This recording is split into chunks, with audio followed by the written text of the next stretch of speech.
Yahoo! This is Eito Fujikawa, your resident secret agent in Japan. Today's topic is going to be about life without a car in Japan. Maybe where you're from, having a car is as natural as using the internet. What would it be like if you suddenly didn't have one or anyone to drive you around? Japan has a reputation of having a good train system that is always on time, and that is mostly true. Living outside of the big cities is definitely a different experience though. Let's talk about both of those situations. In big cities, you have access to trains, subways, and buses. Some cities have trams and monorails as well. Some train lines function as both train and subway lines. When the subway train gets to the end of the line, it becomes a train. Subway lines and trains connected to them usually have trains coming in less than 10 minutes. You don't really need to plan when to leave your home or work if you only use one line to get to where you need to go. Unfortunately, it is likely that you need the transfer line or mode of transportation once or twice to get to your final destination, so planning out your whole trip to minimize waiting time can be worth it. In the countryside, it is rarer to have to transfer because places are more centralized. Unless you need to go to some random rice field, one bus or one train usually gets you where you need to go. The problem is how often those trains or buses come. I've seen buses that come every 2 hours.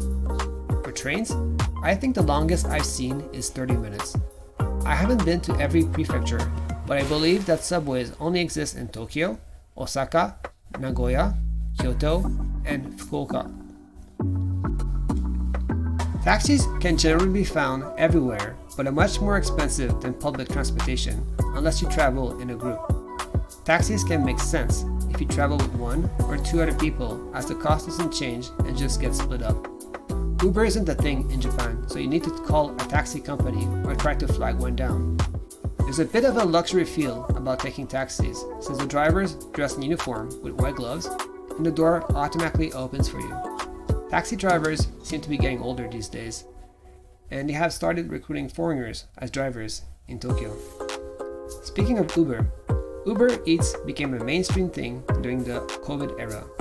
I think this is mostly due to the influence of streamers who would specifically say Uber Eats, like you might say Kleenex in North America when you mean a tissue for your nose. The Maikan and other companies which offered a similar system as Uber Eats existed before them, but were slow to partner up with restaurants when restaurants had to suddenly provide a takeout option during the COVID period. Before that, very few restaurants offered takeout other than fast food and pizza. Delivered pizza was a luxury because it was mostly takeout. Picking up a pizza yourself might give you a massive discount of maybe 30% off. Back to transportation. I will talk about the experience of riding mass transportation in Japan. First, we have trains, the pure model of Japan. You might not notice if you are a tourist, but some train stations in Japan stop at unmanned stations. What that means is that you just walk into the station without paying or getting a ticket.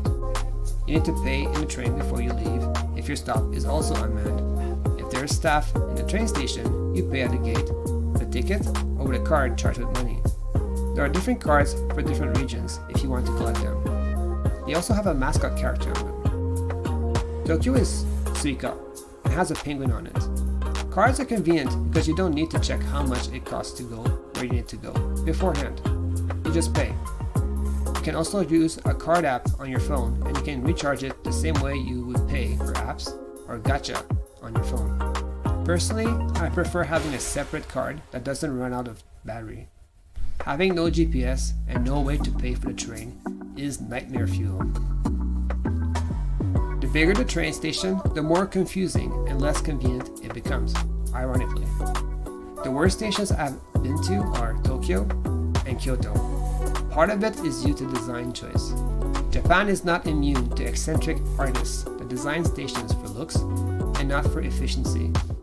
If you have been less than 10 times in Tokyo or Kyoto station, I can guarantee you will lose 5 to 10 minutes trying to leave the station or finding the correct train.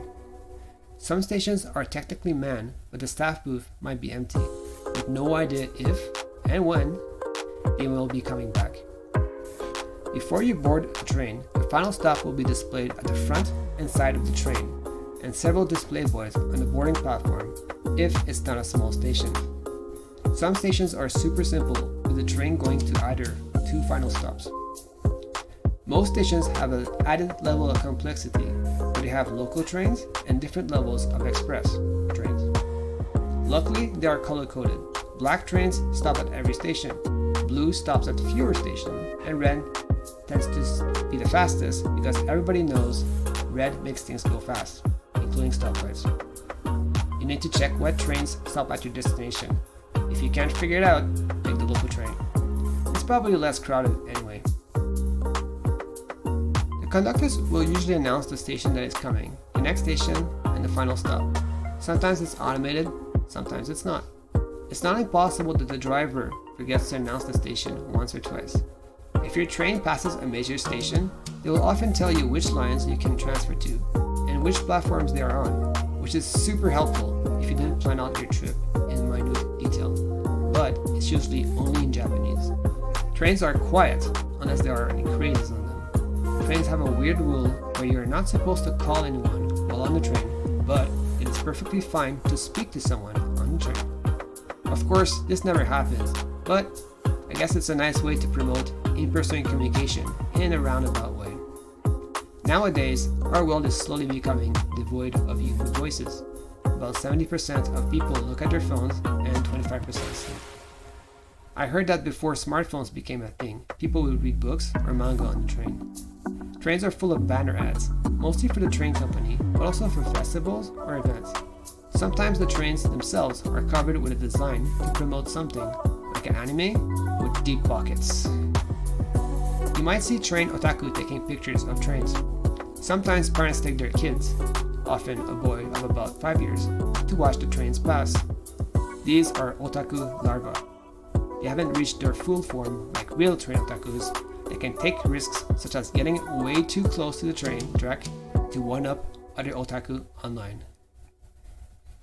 Subways are like trains, but without a window view of anything except platforms. Stops are also frequent. Jikan, which is an appropriate sexual behavior towards strangers, a shameful Japanese sport, seems more common on the subway since they have measures like women-only cars at rush hours.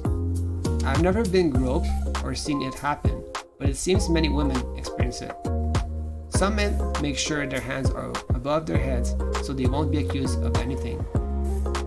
Ads on subways seem more varied, such as English conversation schools, clickbait like self-help books, job placement agencies, and constipation medicine. Are those related? Let me hear your hot takes in the comments. Subways often have announcements in Japanese, English, and sometimes Korean, Chinese, or even Portuguese, especially near major stations. Some subway stations have built-in advertising for what you might find at the station.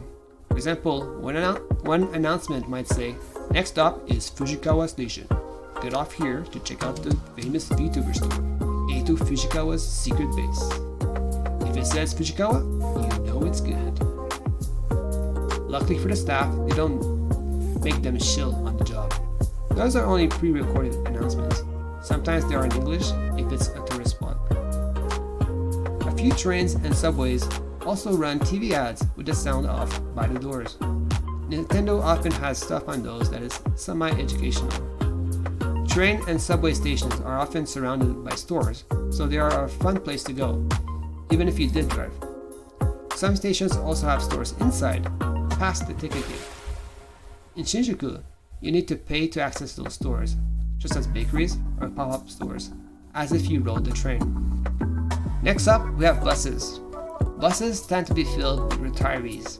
Of the public transportation options, buses are the most nerve-wracking for me, if you've never been in the area before. Some buses only announce stops in Japanese, but thankfully they usually write the name of the stop on the display board inside the bus, even if it might only be in Japanese. Usually. You need a good ear to ride the bus. Some have English. It was worse in the past. To understand buses, especially in suburbs or small towns, you need to understand that municipalities are divided in chome. The area might be the same name, but with a ni chome or san chome. It might also be called blah blah blah blah my, such as a school. If you are unlucky, the place it is named after no longer exists. Enjoy! Some buses have you enter from the front, and some have you enter from the back. Not all buses accept train passes for payment, so you might need some coins to pay your fare when you exit. It's kind of obvious, but just in case, the bus doesn't stop at non-major stations, such as stations, unless you press a red button requesting a stop. The fare is usually displayed on a board at the front of the bus, if it's not usually a fixed rate. You will see numbers like 20, 23, 27, 30, and etc. Add a 0 to a number to know how many yen it would cost to get off there. If you're feeling particularly penny pinching, you can save 30 yen or sometimes a little bit more by getting off one stop early before the fare gets upgraded to the next tier, depending on the situation. For trains, subways, and buses, you can usually buy a pass. There are day passes, monthly passes, and up to 6-month passes. For day passes in particular, check what is actually covered by the pass. If one company like JR offers a pass, it probably won't work on another company's train or buses. Monthly passes are called teiki.